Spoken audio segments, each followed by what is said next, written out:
Hello. Hey, Danny, how are you? I'm good. I can hear you tonight. We're off to start. It's going to be a good night. Good night. I might have a fourth cat, and I don't know how I'm going to feed it, but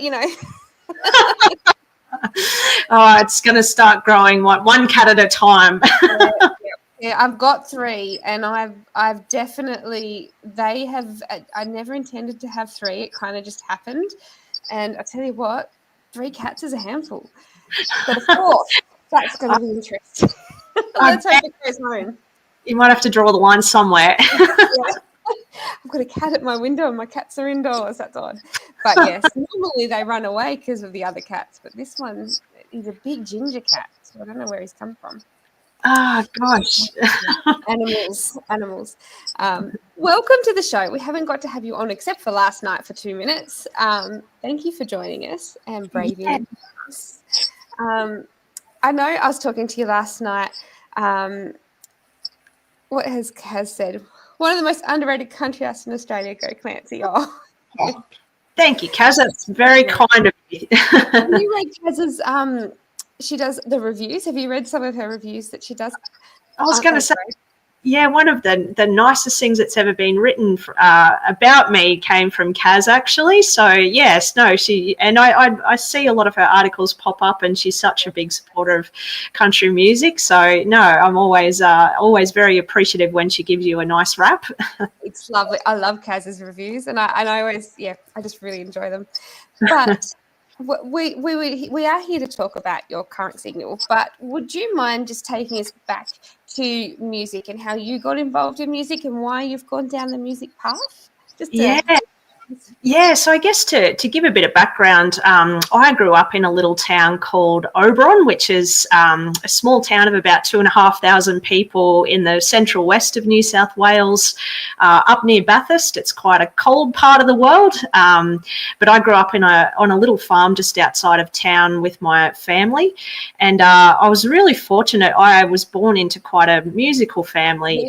So my grandparents, extended, aunts, uncles, my parents, just everyone kind of plays an instrument. And my mum, I guess my grandfather on my dad's side, he was a musician, and unfortunately he passed away of cancer when he was only 47. And so I didn't get to meet him. I've got three, there's three of us, my older sister, my brother and I, and I didn't actually get to meet him. But one of the best things that he did for us was he left behind all of his instruments to our family. So I guess at home we just had one of everything lying around, with a piano, a bass guitar, a drum kit, a couple of acoustic and electric guitars. So I guess we kind of had this playground surrounding us, and we're always really curious. Our family had music playing all the time at home, whether it was the radio or tapes or CDs. There was always music being played. And when we kind of got to that age where we were big enough to, get our fingers around the neck of the guitar, my mum sort of just showed us how to play a couple of chords. And, once you mastered those chords, she'd show you a couple more. And, 2 or 3 chords was enough to start learning songs. So as we were learning chords, we started learning songs. And, once you got enough songs together, that was kind of enough to get out and start performing live. So we had a little family band growing up, which we played lots of little pub gigs and tiny festivals and community events. When I was in primary school, we'd travel into Bathurst and play at the Country Music Club, which was on, once every month. So we were just, not only playing at home, but then starting to get opportunities to play in front of people. And that was a pretty natural progression, I think. It just, I was the youngest in our family and everyone else was doing it. So I kind of just, and it was, I think as a family, it was such a nice hobby for us all to be able to do together. Like, that's how we spent our time together. And as I got a bit older, so once I hit high school, my brother Mickey Pye, who I'm sure a lot of your listeners know, he won Toyota Star Maker back in 2015, and he's been Travis Collins' guitarist now for upwards of a long time. Yeah. So Mickey's 4 years older than me, and when I was about 12 years of age, he had just gone into school in Bathurst, because our school only went to year 10. So when he was in year 11 and 12, he went into Bathurst, and he met a couple of guys there that played instruments, because in Oberon, just at the time, no one really else our age played music. So he met a couple of guys, and we started a country rock band. Wow. And we then started going into places like Bathurst every Friday and Saturday night from when I was about the age of 12. And early on my parents had to come along, because I was underage and all the rest of it. At the time you could actually still smoke in the pub, because I remember I used to come home and your clothes would be reeking of cigarettes. So as a 12-year-old, it was such a you're playing 3 and 4 hour gigs to, you can imagine the scenes that you're exposed to at that age. But I did that all through my teenage years. And, eventually once my brother turned 18, my parents didn't need to come along anymore. So, my brother and I have spent a lot of time on the road together at, 2 and 3 o'clock in the morning after gigs. But that's really how our transition into playing music evolved. And by the time I was 18, I'd kind of been doing it as my part-time job really for all those years. And we then sort of, we started going to Tamworth when we were teenagers, and going to a lot of the country festivals. And I was fortunate, probably as I left school, that I had some amazing experiences. My brother had won the Gympie Muster Talent Search, and a couple of years later he won Toyota Star Maker, and so I got to play in his band for all of the festivals that he got to play at, and I also played guitar for people like Kaylee Bell when she first moved over to Australia. I think between like 2011 and 2014, I got to play things like CMC Rocks with her, and the Gympie Muster, a lot of festivals. So it was kind of like, going from playing these pub gigs to big festivals all really quickly, and got to meet a lot of fantastic musicians and songwriters in the country music scene. Yeah.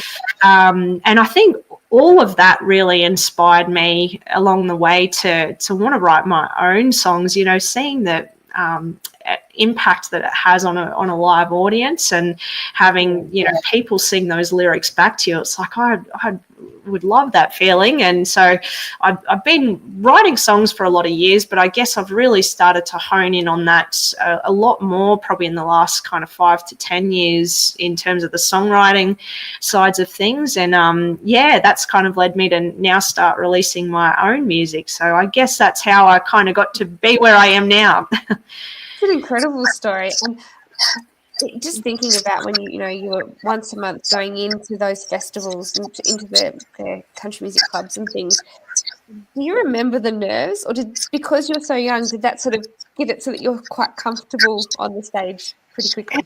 It's so funny. I never remember getting nervous as a kid, which is strange. You'd think the first few times that you're playing in front of an audience, you would feel nervous. But I think in a lot of ways, like I kind of probably first just get it up and was getting up to, just play guitar with my family band, and my brother would be singing. And so you were kind of a little bit sheltered, and you could make your mistakes and no one would really notice it too much. You were this little 8-year-old kid that was holding a guitar, so everyone thought it was, cute, even if it's awful. But I actually took it really seriously. I wanted to be at the level that my brother was at, and my sister, and I wanted to practice as hard as what they were to kind of get to their level. I think I kind of just felt like being a bit sheltered from that. Being with other musicians, it probably would have been different if I was going up there on my own completely. solo, I'm sure there would have been some more nerves. And to be honest, even when I'm playing now, if I'm playing my own music in front of an audience, that's when it's the only time I get nervous, to be honest. It's just that, feeling of playing songs that you've written. For some reason, you're a little bit more protective of it, and I guess you want to really perform the way that you wrote them as well, with that same kind of level of emotion and whatnot. So but no, it's funny. Nerves weren't a huge thing when I was younger.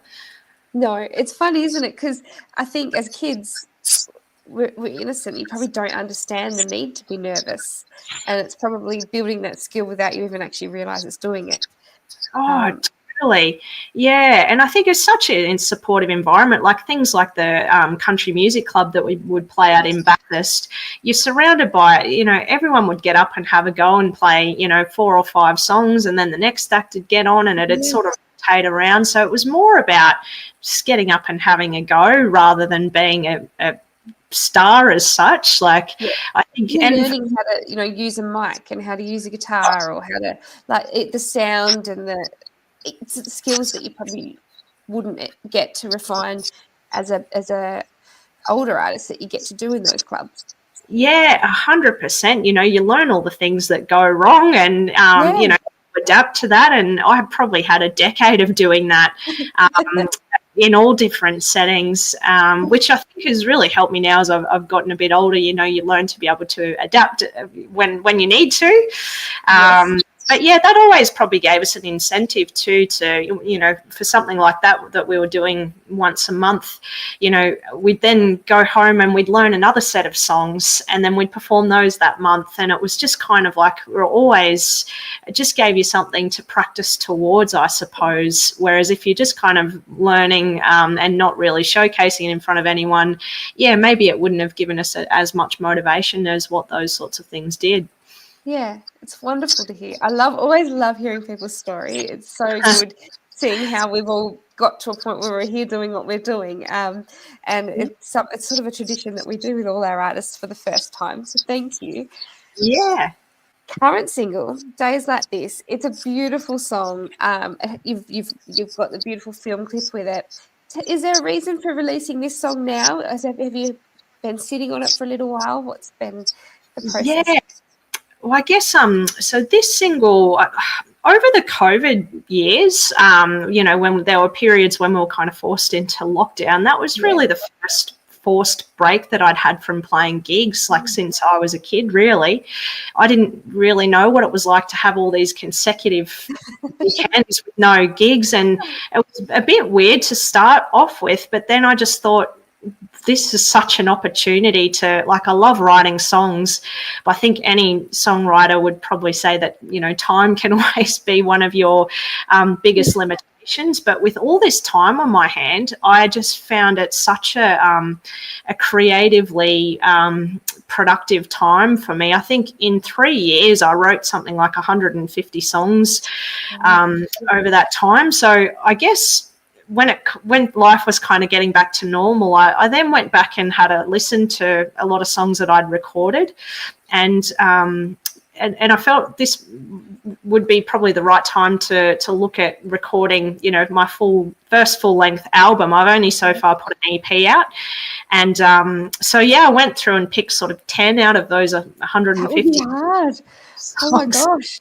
Well, you say that probably 95% of them you can automatically put to one side, but not all of them will probably ever see the light of day, which is probably a good thing. But it was actually really nice. I sort of picked what I thought was a pretty good collection, but I showed my producer and my brother who played guitar and all this, and to kind of get a collective agreement on what we thought was a nice 10 track length album was actually a really fun process. And so I've so far released 2 singles off that album, Feels Like Home and a song called Drink About. So this is kind of going to be the 3rd single off that album, which I'll drop that early next year.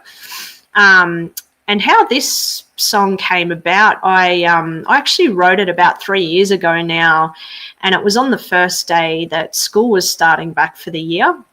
So I was seeing lots of pictures being posted on social media, as I'm sure everyone does, and we all got them in our photo albums, you know, standing on your front porch, school uniform with your siblings, and I think it marks a new chapter, and to put all those pictures side by side and watch you grow over the years is, you know, something that all our parents have done.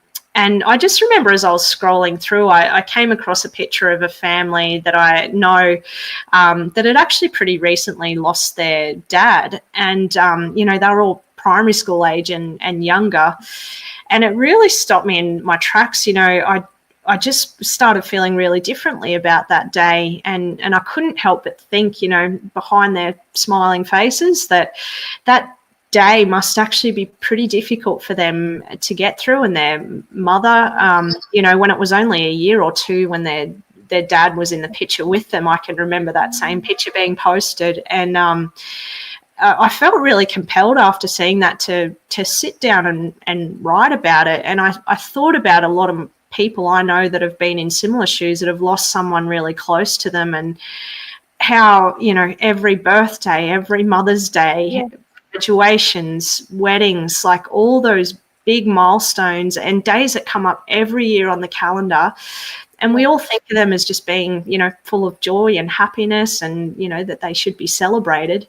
But if you put yourself in the shoes of someone that, you know, has lost their dad or has lost someone really close to them, all of those days are going to be tinged with sadness forever, no matter how many years pass. And yeah, it really got me thinking that the days that, you know, we all like to celebrate can actually be some of the hardest for other people to get through. You know, you think of something like Father's Day, how awful of a day that would be if your dad's no longer here. So, I guess that's sort of, I really wanted to put myself in those shoes and kind of articulate that as best I could. And I guess it was one of those songs that it actually came out pretty quickly. I think when you're not really road blocking your train of thought and you're just kind of writing what you're seeing and what you're feeling, that's kind of how this song came about.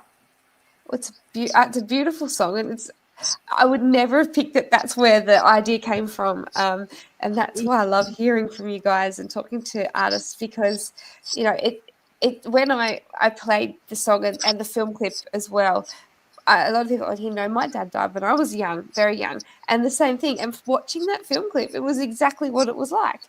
We always chose it as a positive thing, and we don't.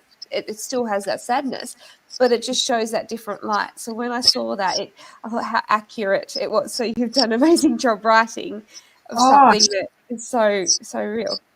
Thank you. I think as a songwriter, like, that's the most complimentary thing you can hear, is when, you know, someone, especially that you don't know or that doesn't know your music that well, and hears a song like that for the first time and they can relate it to their own life. I think that's what I'm always trying to do, is to kind of paint the picture and let other people put their story into it. But when I was going to say with the music video, I guess when I finished writing this song, you know, I felt this song deserved a video to go along with it. And I had a teacher when I was in primary school out at Oberon.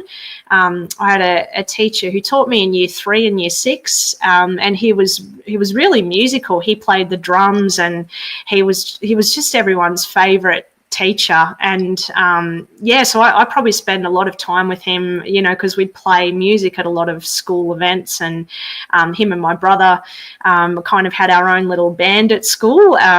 And he, unfortunately, 2 years after he was my teacher, he was only 35 years of age, and he was diagnosed really unexpectedly with a brain tumor. And 5 weeks after that diagnosis, he passed away, which was such you know, I was about 14 at the time, and it's just one of those things. There's no explanation for it. It's just, just shouldn't, it shouldn't happen at that age. And for me, playing at his funeral, my brother and I sang at his funeral just 2 years after he was my teacher. And there's just so many images from that day I'll never forget, but particularly, he left behind a wife and a 3-year-old daughter and a son that wasn't even 12 months old yet. And I think everyone, in the church, particularly on that day, the thing that probably made it so much sadder was just not the fact that he lost his life so young. That was sad in itself, but the fact that he's going to have kids that are going to grow up without just missing so much. You can imagine how many big milestones they're going to go through. And so that's always really stuck with me, and he's probably inspired a lot of lyric, not just in this song but other songs. And this one just felt like the right one. Well, his story really elevates a lot of lyrics in this song. And I've stayed in touch with his family over the years, and when I approached them about did they have any home video footage that we might be able to use for this song, his wife was so willing to be involved, and so much was captured on video too, which it was so nice for me to go back, and it brought back a lot of great memories for me. But just to actually share those memories of when he was still here, particularly with his kids as well. A lot of the footage you see is actually not very long at all before he passed away. So for me, that's probably been one of the more special parts about releasing this song, is being able to share that video, which particularly for my community. I grew up in Oberon, but also Bathurst. A lot of people really remember him, and he impacted a lot of lives. So it was lovely to be able to share that. Very special, and to hear that footage is real too, because I was going to ask, is that footage something that you've created for it? But how special, how perfect for the film clip too. It was like he knew it was happening. It was one of those things, we kind of had the idea for it, and they were literally a box full of tapes, when your video used to record onto a 45-minute length tape. So we had to get all that converted onto USB, so we could actually even watch the footage. That in itself was something really special. I had a conversation with his daughter about this, who's now in her early 20s, and a lot of that footage she'd never seen before, because we don't really have VHS tapes that you can put in a plate anymore. So, and she doesn't have, unfortunately, she was so young at the time, didn't have a lot of memory of him. So for her, for even the footage that we didn't use, for them to have access to those memories, has also been a really special thing to come out of this. How beautiful. What a beautiful story. And I was actually going to say, before you said that, to those kids that are now, growing up and probably even, not too many years to have a family of their own, if they don't already, to have that memory to pass on and to remind them of that voice and that sound. And really, really special. Oh, totally. I sort of even think to, I mentioned my grandfather before, who I didn't get to meet him, but he was a musician, and I don't have much of him. We've got some pictures, and I've got some lyrics and a bit of a record collection that he kept, but I would give anything just to have a recording of him playing. Just one song would be, I would just love to hear what he sounded like and to hear his voice. And I think such a reminder to just capture everything, isn't it? It's absolutely. I think that's what's good about today. We do film and capture a lot, which is one of the bonuses of the technology that we do have. Is we probably do it too much. We watch everything through our phones because we record everything, but it does give that to people that might not be able to remember somebody or remember moments. It gives them that ability to get to know them that way. Oh, totally. Yeah. And you just never know what's around the corner too. Like that was just such a tragic story but you know, everyone has experienced or knows someone that's gone through something like that. So I think that was something nice about this video is I think his story actually shares, you know, tells a lot of people's stories. You know, you were saying with your which I think, you know, you could have a video of me for 3.5 minutes, you know, telling the story of the song, but through lyrics. But to actually have it painted in the form of some real videos, I think did a far better job than I could have. Yeah. Oh, look, it's a wonderful thing. Kaz has just written, and she said that maybe somebody out there has a recording of your grandfather, and she hopes so. You never know, do you? Yeah. I'd love to get access to it if anything was ever captured. That would be so special. So if anybody does, let us know. I know we've been talking lots. There's a lot of people popping into the room to say hi. Elizabeth watching from Austria. What time would it be in Austria? Is it nighttime, early? I don't know. Tell us. Thank you for joining. That's incredible. That's what I love about technology these days. And I tell you what, your grandfather, seeing music now to music then, that's what I would love to see is what was it like for him and now, the reach that music has. Well, I hear so many stories, you know, because where I grew up in Oberon, it's surrounded by a lot of villages. So within like a 20 to 30K radius, there's probably a dozen or more villages. And he used to go, you know, he was in a couple of different bands, but there would be a dance on every Friday and Saturday night at one of the halls surrounding, you know, our little town. So he would spend his weekend doing that, going out and playing at a dance, and that's all people did. They, you know, it was just there was no social media or internet. You know, people had that real life connection. So I would love to have been a fly on the wall to witness. Yeah, to witness that it's as it was happening. But I often think about because I've been performing the best part of my life, really, and I often sometimes you feel like a bit. You know, it's such a different lifestyle to what a lot of my other friends do. And sometimes you just think, you know, this is so strange. I'm driving home at well past midnight. Everyone else is asleep. Like, but I often think about him, and he would have been doing exactly the same thing. And it makes me feel a bit more, I don't know, understood that, you know, I think just having a passion for music, if it's strong enough, it really outweighs a lot of that other stuff. Like you're still connected to him. He's still part of you. Yeah, I often feel that, and I keep a picture of him on my at my desk as well. So it's whenever I'm feeling a bit deflated or a bit demotivated, you know, when it comes to songwriting, he always gives me a little bit of encouragement, even though he's not here in person anymore. It's like that song, Judds, my Guardian Angel, the Judds sing. That's exactly what that's about. Yeah, that photo on the mantelpiece that they never met him, but they know them. Yeah, it's that same passion, isn't it? Yeah. Now, Scott is, you know how I was telling you yesterday how Scott does a lot of our overlays and all this beautiful work for us. He has 3 fun facts that I haven't read to surprise us. So I'm going to click on the first one and see what he's got here. Fun fact that you are, you're also qualified as a physiotherapist and that you've been working in the field for the past 10 years. That is true. Yeah. We often do. We get a lot of musicians who are in the health industry.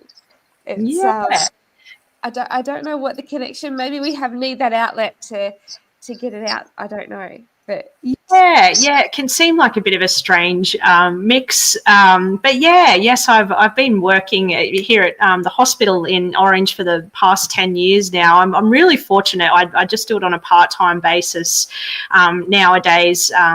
With gigging and writing and everything else I do music-wise, it occupies a lot of my time.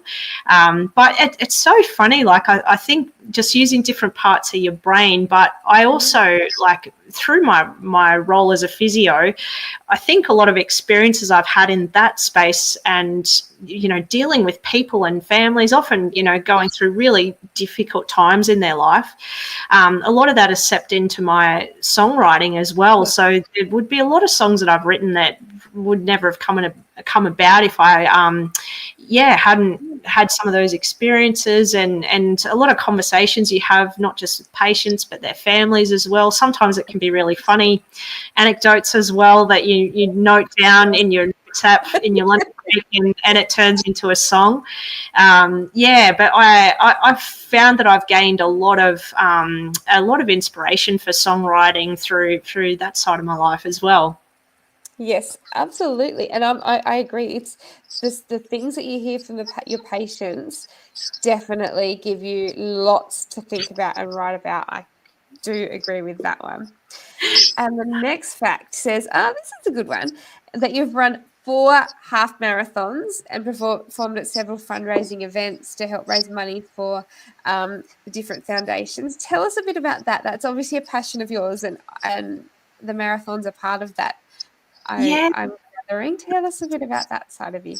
Yeah, so, I've always enjoyed running. I wouldn't say I love running half marathons, but for a good cause, I will do it, as much as it's required. But I have a little 6-year-old nephew. His name is Ted, and he was diagnosed, unfortunately, with a condition called Angelman syndrome when he was 18 months old.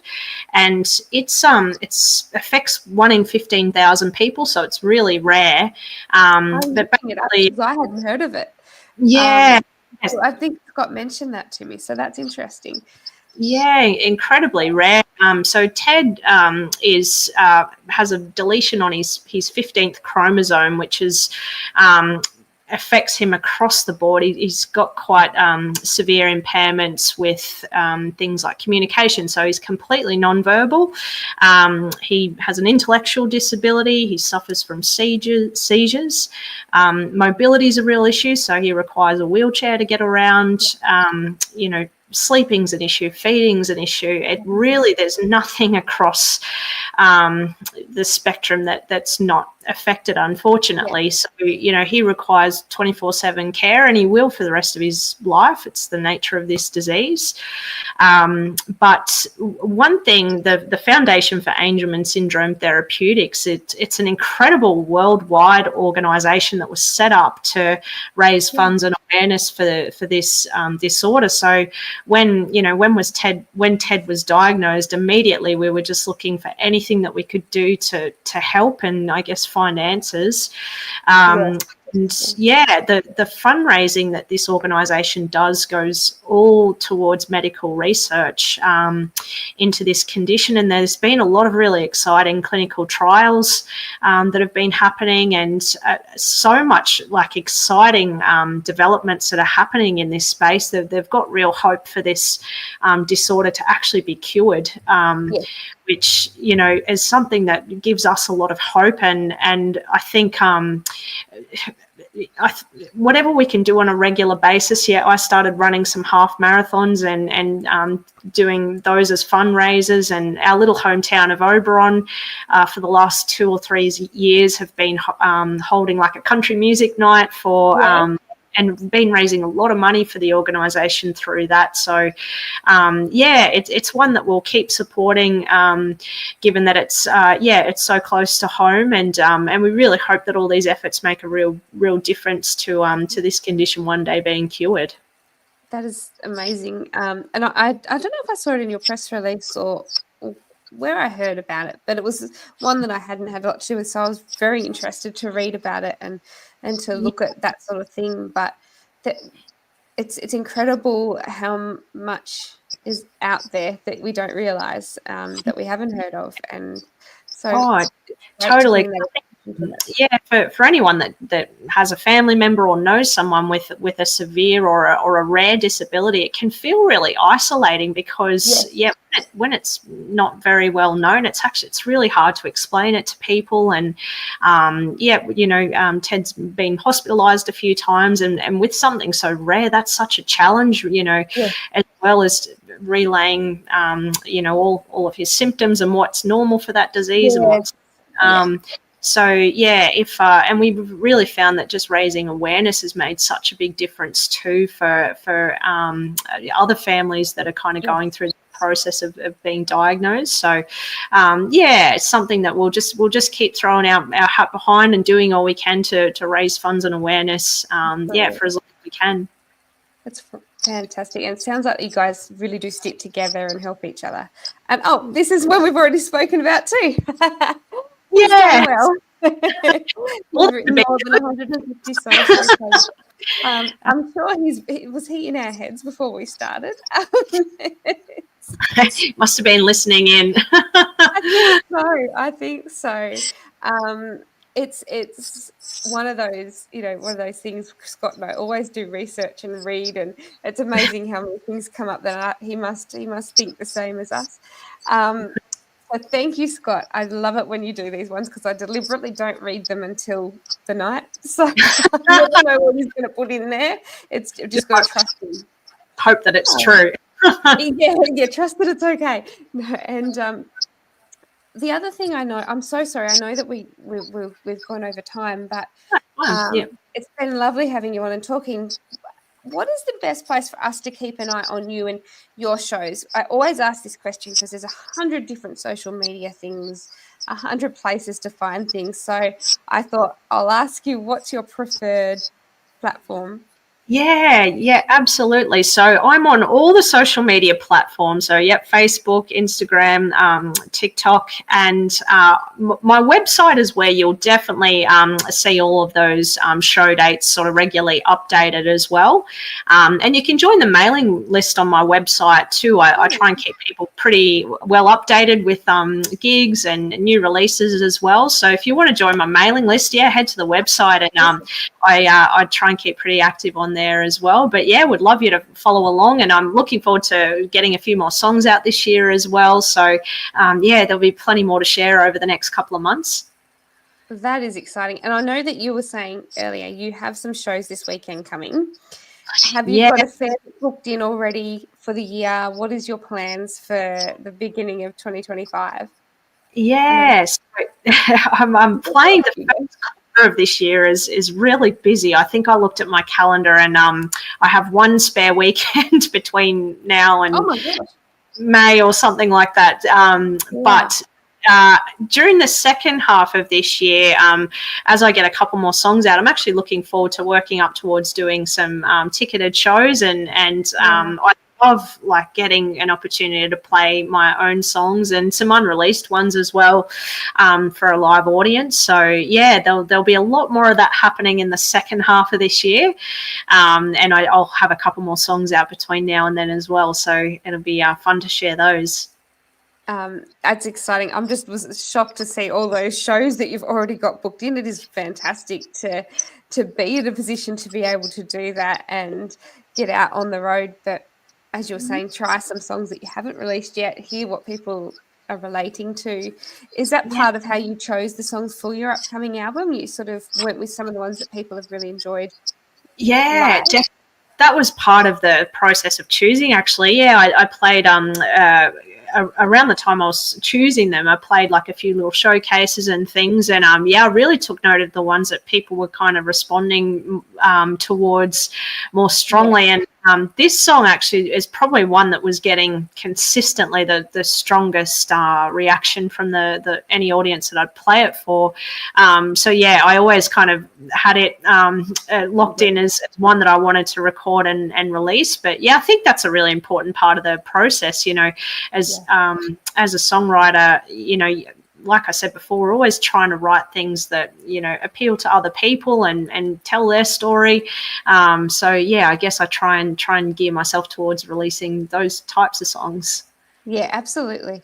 And I think that's one beautiful thing about country music is, and I know Kaz and I often have these comments together about the different types of country music, but all the different sounds, there's still such strong storytelling. The songs that you see that do really well are stories that people relate to and feel from. And this song, you can feel that people will relate to it at some point in their life.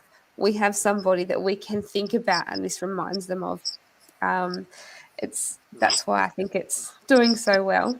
Yeah, well, that's lovely to hear. And and I think, a lot of my favorite songs from when I was a kid are kind of those ones that they've just got such a, strong emotion behind them, or a really unique angle that they've taken with an idea. And some of those songs are still, when I hear them to this day, they just you can't help but appreciate the writing that went into it. So I guess that's what I'm always sort of aspiring to try and do, is to really develop my craft and find new ways of communicating things that everyone experiences. Absolutely. And that's the beautiful thing about music, and getting to do that and getting to enjoy those things with your audience as you're doing it. Yeah. Absolutely. And I grew up on all the country classics as well, and rock and roll music as well when we were younger. So I've got an appreciation for all types of music, and there's plenty of songs I write too that this one obviously has a lot of substance behind it as well, but there's plenty of songs that I appreciate for being more catchy and uplifting as well. So I've really got an appreciation for all ends of the spectrum. That's one good thing about the late nights traveling home. It's amazing what we discover on those trips home in the car listening to music, isn't it? Just to keep us going. Totally. Yeah. And sometimes I'll just listen to stuff that I normally wouldn't listen to as well. Or I find it's the best time to actually, I get a lot of song ideas that come to me late at night when there's no distractions and you're the only one on the road.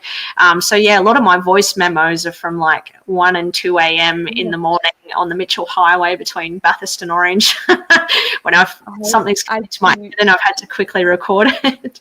You can hear the car noise in the back of the recordings. Yes. Very raw. It's being broken by the idea. That happened last night to me, I think, because I was frustrated when I went to bed about the internet. And, 2 a.m, I'm like, I have to write that down. And thank goodness I live alone, because the cats get annoyed at it, let alone anybody else. It can be so difficult to shut off, I suppose. When you really passionate and or when you get an idea, like particularly a song idea, sometimes like you can kind of record it and shelve it, but other times it's almost like you feel you actually have to get into it and get it out before you lose it too. That's the hard bit, isn't it? I'll remember that, and you never do. You always regret it. Yes, the amount of times that I wish I'd have had the recorder with me and a melody's completely been forgotten. Yes, exactly. Thank you so much for taking the time to come and talk to us tonight and last night. I've absolutely had a ball talking to you and getting to know more about you. I love your stories, and I know we've had a lot of comments today with people saying, I'll be back to watch tonight, which is beautiful. So thank you so much for taking that time. And thank you for having me. I think this is such a great platform. Like, I really love these long chats, and the artists that you've interviewed before as well. I love tuning in and watching and hearing the questions that you asked too. I've learned a lot about other artists from the questions often don't get asked. So well done. I like to know things. That's what It's fantastic. My rules. But before we do go, I just want to remind everybody, if you haven't already heard the current single, you can stream it now. That QR code will take you to whichever platform you want to watch it on. But if you haven't checked it out, the film clip, check it out now. Now that we're finishing, go and watch and enjoy. It's actually really beautiful and really moving. And now you know the story behind the people that are in it. So go and enjoy with that background. Love people too. It was so special to put together. So I'd love for you to check it out. Now I know the story. When we finish, I'm going to watch it again too. I love with that bit. I love listening to it before I know, and then after I know, see what I think from there. So absolutely. Well, thank you everybody for tuning in. We have more shows coming next week. We're probably going to have a few extra nights over the next few weeks to catch up with a few. Fingers crossed. Now the internet's going to be fixed and we are good to go for the whole year, I'm hoping. But thank you again for joining us tonight. Absolutely had a ball talking to you. Thank you. Yeah, no, thank you, Denny, and thanks for everyone for tuning in as well. It's lovely to be able to connect with you in this way. Yes, we'll see you all tomorrow. Oh, so not tomorrow, next week. I don't know what day it is. It was a public holiday yesterday for us. Very long. But we'll see you all next week. Have a lovely weekend. See ya. Oh, it doesn't want to stop.